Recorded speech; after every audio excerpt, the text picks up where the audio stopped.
We are Maria and Nicole. We're two secular homeschooling moms that have been there, done that.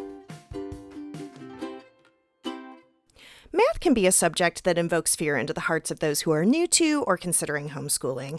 Math may be a subject that maybe you weren't so great at, or perhaps you are math-minded, but you're nervous at the prospect of teaching like upper-level math. Perhaps you feel like you don't remember enough math from your youth. So remember that you don't need to be an expert in anything to teach your own children. There's a million programs, classes, scripted curricula out there that will help you cover this subject with your student, and you are the one that knows your child best. So what is the best math curriculum?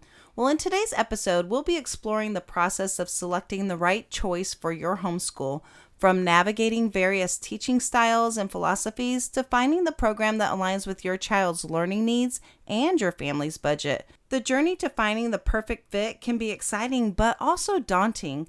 Come along with us as we dive into the ins and outs of picking a homeschool math curriculum. We'll share tips and insights to help you choose the right fit, setting you up for math success. And as usual, we want to stress that our podcast is an inclusive space for your everyday parents that are looking for education options. We are not here to convince you to homeschool.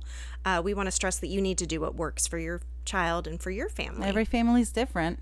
Absolutely. And you know your children best. So feel free to take what advice or information you get from here that works for you and chuck the rest.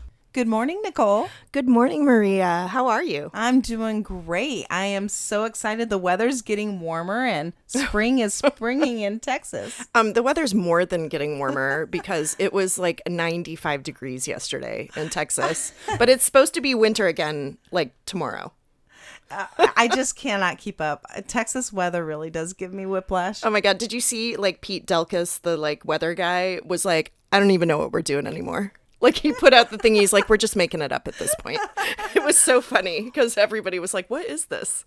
Well, and it's warmer. And so in Texas, in the middle of the summer, we get light until 9 p.m., but then it's getting dark earlier also. I know Amy had a post about like, it's 6:58. She's like, it's 95 degrees, but the grass is brown. This is not summer.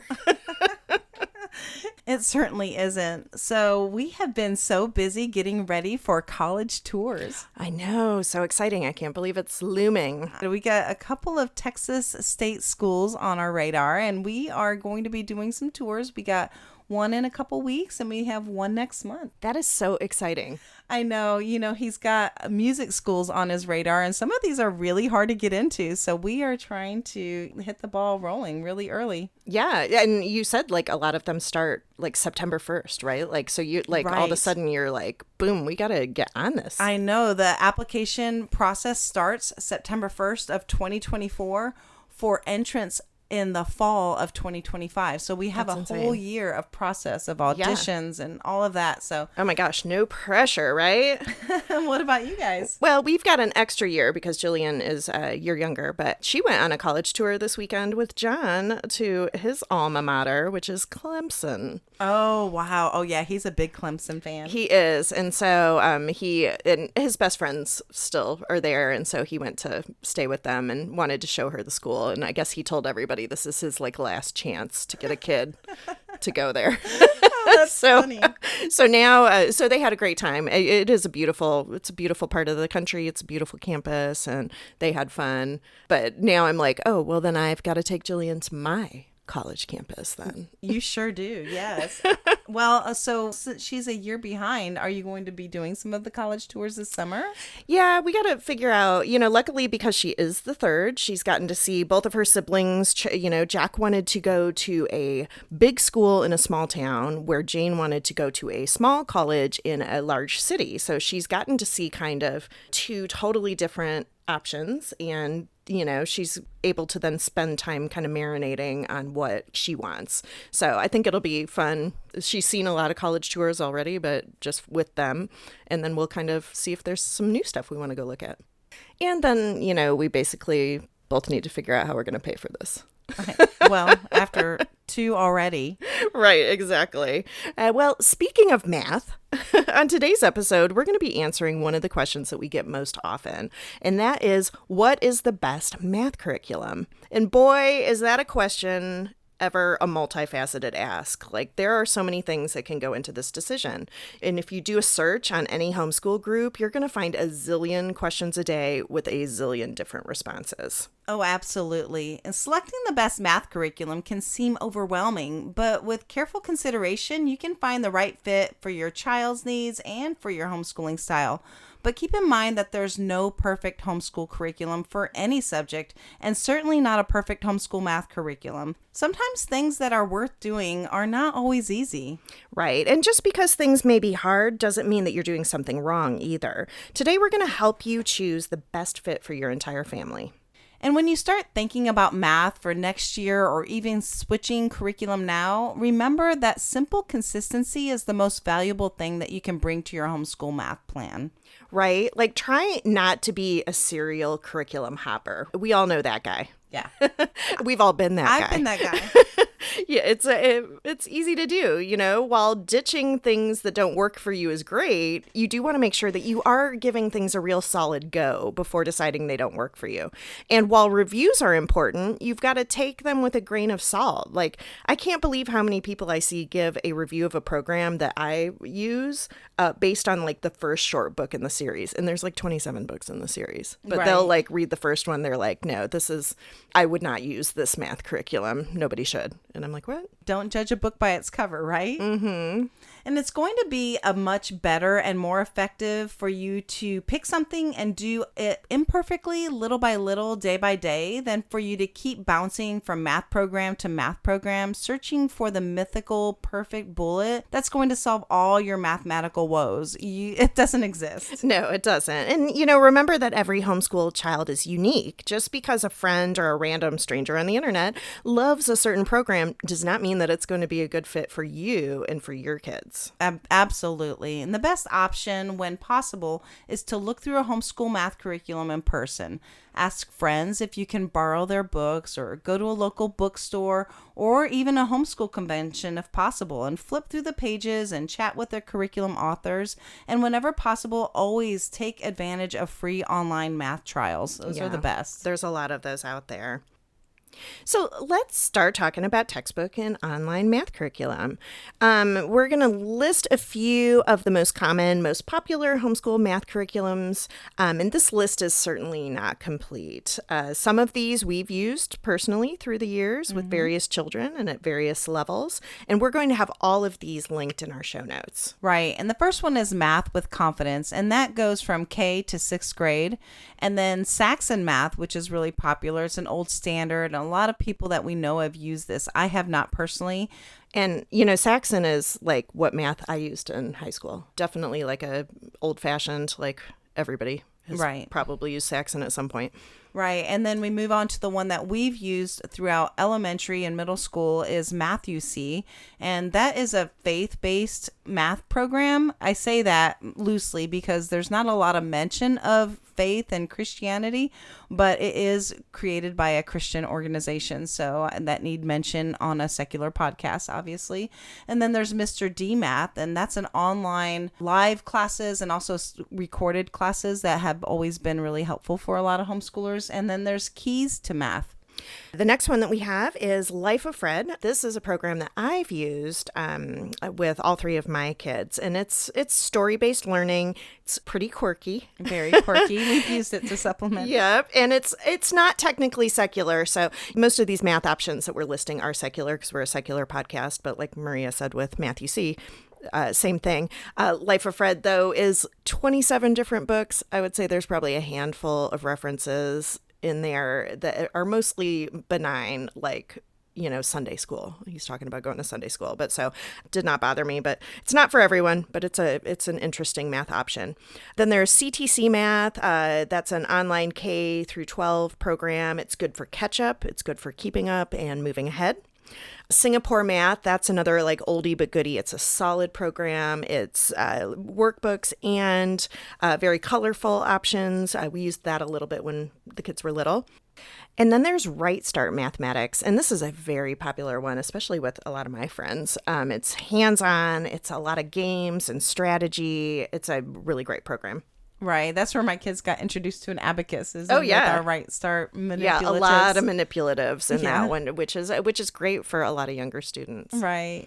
Moving on to Beast Academy, Art of Problem Solving, and Math Mammoth, which is from grades 1 through 8th. And also Khan Academy is really popular. It's free and it's a great supplement. A lot of people like to use it as a supplement. If we're using our regular curriculum and we are really struggling with one concept, we'll head out to Khan Academy and work through whatever their video lesson for that concept. And teaching textbooks is really popular with a lot of homeschoolers. It's DVD based and the lessons are presented and also graded right there on the computer. I'm not a huge fan of that. I'd rather do it live with my child, but some people really like that. Horizons is another old faithful that's been around for a long time. Yeah. Then there's Denison Math. This is one that I see a lot of people recommending for kids who need review or who struggle with math in general. This seems to be one that a lot of high schoolers use to kind of catch up with. Unlock Math. This is an online program that combines mastery and spiral education. And then lastly, Derek Owens, which is funny because I think I've mentioned before on this show that Derek Owens actually used to teach a math class at my co-op in Atlanta. And he was just like a guy. And now I see that he's got like he does math and science stuff, but he's got a whole online program and people really like his classes. I remember my kids were young at the time, so we didn't take math from him. But I know that he was a favorite for a lot of people in the Atlanta area. So just a reminder that this is a weekly episode. We drop one every Thursday morning just for you. And if you have any additional ideas or comments, please come and comment on our Facebook page, on the episode thread, or send us an email at info@btdthomeschool.com. We'd really love to hear from you. So what are the key factors to consider when choosing a homeschool math curriculum? Well, as homeschooling parents, we know firsthand that choosing the right math curriculum can be a daunting task. There's so many options available. We both learned over the years that it's so important to find one that meets your child's needs, aligns with your homeschool style, and also fits within your time and your budget. Yeah, so here's a few factors to consider when you're selecting a homeschool math curriculum. Number one, consider your child's learning style. Every child is different. What works for your friend's child may not work for yours. I've had to pivot multiple times with my own children. 3 very different learners in my house, all with the same genetics. You know, the textbook that I started out with and that worked great for my oldest made my middle kid cry. And math tears are real. They are so real. And the issue was not that the math book itself was bad. It just was not a good fit for the way that particular child's brain worked. Right. And honestly, it's one of the best benefits of homeschooling. When something doesn't work, you can switch it up. You're not married to the curriculum that a public school is using, so take full advantage of personalizing your choices. It's such a great part of homeschooling. Right. Does your child get distracted by lots of color or too much text on a page? Do they like working deliberately through a worksheet, or do they need a little bit more hand-holding? Does your child do best with hands-on material? Is it helpful for them to receive input in multiple ways, like visually or auditorially? Do you have a child who's asynchronous in their learning? And if you prefer a hands-on approach, like a curriculum that includes a lot of manipulatives, like we were talking about Right Start or Math UC, using real-world applications, that might be a good choice. Or if you prefer a more traditional approach, you might want a textbook-based math curriculum. Right. And likewise, some kids need lots of practice problems.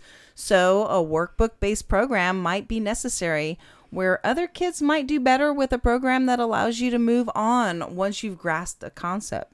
Right. That's a really good point. Remember that you also don't have to rigidly stick to the curriculum that you've chosen as written either. Right. Like if your kids don't need a million review questions or don't need to handwrite a million numbers, like don't feel bad about skipping over things that are unnecessary. That was we started out with Saxon, and Saxon has a lot of, like, you go through the lesson and then there's a ton of review questions. And for us, like, we ditched that part. Like if I felt like my kids had a concept, we moved on. Right. And I would think that most homeschoolers really do that. I know I do that. In math, you see every time you get a new concept, there's typically 5 worksheets that go with that concept. And we would do the concept like the first of the week. And each day of the week, we would do a worksheet. But by Wednesday, they have it. Either we'd go ahead and move on to the next one, or I'd say, okay, we're done with math for the week. Yeah. There's nothing wrong with that. Right. So you're going to have to consider what kind of time constraints do you have? Do you have multiple children whose needs you're balancing? Perhaps you need to outsource some of your math lessons with an online program like maybe Mr. D Math, or you could enroll them in an OutSchool class. Or maybe you just need an additional explanation or a supplement like Khan Academy is great, like I said earlier, for viewing another explanation into how to do a problem.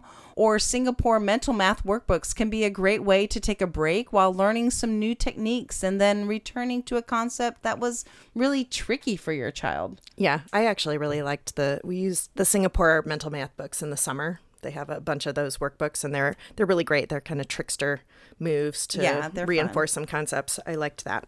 And I don't know why, but sometimes walking away from something tricky and returning later works. And I don't know why it does, but it does. And don't be afraid to do it. Like, don't let those math tears do you in. Well, they have done me in a time or two. I'm sure they have you too. We all talk about them for sure. They are definitely like a common homeschool grumble. Right. And it doesn't mean that you're a failure. If these things are happening, sometimes you're your child's safest place. So we're in a classroom setting. They're probably not going to break down and start crying, a 14-year-old. Right. But you know what? In mom's space, they might do that. So yeah. Just keep moving. Just keep right. moving. I mean, how many times have we been like, you know what? You could already be done by now if you just focus. And so, moving on, like, do you love math? Perhaps you want to be more involved with the daily teaching of your math curriculum. My youngest and I really we still do look forward to doing Life of Fred together every day. Like, she's in high school, but we still do it together. And my older son did that program as well. And it was handy because I've mentioned before that he has dysgraphia. And so going from brain to writing was not a good thing for him. So we did a lot of that math orally, which is totally fine. So again, make your curriculum work for you. Right. They're still learning the math. Yeah, exactly. So you're going to have to think about what kind of approach do you like. Some people like to stay in line with the public school system, especially when it comes to something like math that builds on its concepts. You can certainly check the scope and sequence of any math curriculum and compare it to your state requirements and your personal homeschool goals. If you have an older teenager and they're college bound, you're going to want to check out our high school series. One of the most important things that we talk about is looking at the entrance requirements for each college that they're interested in applying to. And this may be a factor for older students, or especially for students who are specifically going into STEM majors. Right. And the scope and sequence for most curriculum is going to be quite similar to state standards. It may be more helpful to notice how the math program is particularly structured. Right, exactly. For example, a mastery approach to math focuses more deeply on one topic at a time, while a spiral approach teaches smaller portions of material at a time, and it rotates through them more frequently. Right. And a traditional just the facts approach is going to tell the student what to do, give them the math rules, and then drill them with a lot of practice, which we mentioned some kids need, some kids don't. A math curriculum that focuses on the why is going to lead the children more to discovering mathematical concepts for themselves, and it's going to help them understand why the tricks and the rules work. Right. My favorite curriculums strike a balance and include elements of all of the above. And finally, what's your budget? We've talked many times on our show about budget constraints, and I'm a single mom, and so the price of curriculum is a really big factor for me. But as we have also talked about many times before, homeschooling does not need to be expensive. There's options in every price range and plenty of free or low-cost resources out there. I've almost always bought my curriculum pre-owned from a friend or on eBay, maybe Facebook Marketplace. Just be aware that most of the free curricula out there might have hidden agendas agenda. I see glowing reviews online and sometimes in chats for some of the free Bible-based curriculum, but remember that they are pushing their worldview. And as a curriculum gets more involved, as your child gets older, so does the amount of indoctrination, especially when it comes to history and social studies. And it's our responsibility to have a full awareness of what our children are being taught. So please don't go blind in on this and choose a curriculum solely based on the fact that it's free. Not a good choice. Yeah. And, keep in mind that just because a curriculum is low cost, though, does not mean that it's low quality. Not at all. I do expect, though, to pay something for curriculum. Somebody has put their heart and soul into creating something of value for you, and that does deserve compensation. But again, there are many options, and you can always piece together things for yourself. Many people do that, especially in the younger years. I mean, you really don't need a formal curriculum for K through 3, really. You Right. could do a lot with math and games. Exactly. And, and mentioning what you just said, a lot of homeschoolers are the ones that are creating curricula, and they're doing it as a way to support their choice to homeschool. Exactly. Support them. Yeah. And after you finish listening to this episode, be sure to visit our website. We're going to write up all of the show notes and have links to everything that we're talking about, so it's just really easy for you to access and reference. Every week, I like to create free resources that complement that episode, so be sure to sign up to our newsletter so you don't miss any of that exclusive content. If you're on Facebook or Instagram, we would love it if you went out there and gave us a thumbs up or even comment on the episode thread. So depending on your family's time and your children's independence, you may choose to have a more hands-off approach in your homeschool math journey, and that's okay too. Yeah, some people find it works to do math one-on-one with their youngest, while their older children are more independent. For example, we've used video instruction from Matthew C. for elementary grades and gradually moved to online self-paced classes from places like Mr. D Math for high school math, and eventually dual enrollment at our local community college. The realities of your schedule and the demands of multiple children in your homeschool possibly, and really the unique needs of your individual students can help you determine if working one-on-one with mom or a textbook or outsourcing, utilizing online courses or local resources. We're lucky to have our local resource, Dr. Reed. Dr. Reed, shout out. He's the best. That will help you determine what the best fit is for your family. Yeah, and I wanted to emphasize what I mentioned earlier. If you're struggling with indecision, remember the most important thing is that you just pick something and start it and do a little bit of math every single day. Right. And if you're in an all-out rut, take a break, play some math games. We have a great resource page that came out of our episode 25, How Do You Successfully Teach Math episode, and it's full of math games and resources. Yeah, a lot of our favorites and some freebies too, Yeah. like our math multiplication wheels. Yeah, we'll link both those in the show notes. Yeah, we've always used those in our homeschool. Exactly. But at the end of the day, an imperfect math curriculum that you do faithfully, like you said, is going to be better than this mythical perfect curriculum that you never start. Nothing is ever going to be perfect for every homeschool family or for every homeschool student. No, it's not. But we hope that you found some insight on choosing a math curriculum today and you're feeling empowered to make the right choice for your family. And the truth is, there's no one-size-fits-all solution, but with careful consideration of your child's learning style, your teaching approach, your budget, and the available resources, you can find a curriculum that fosters a love for math and supports their academic growth.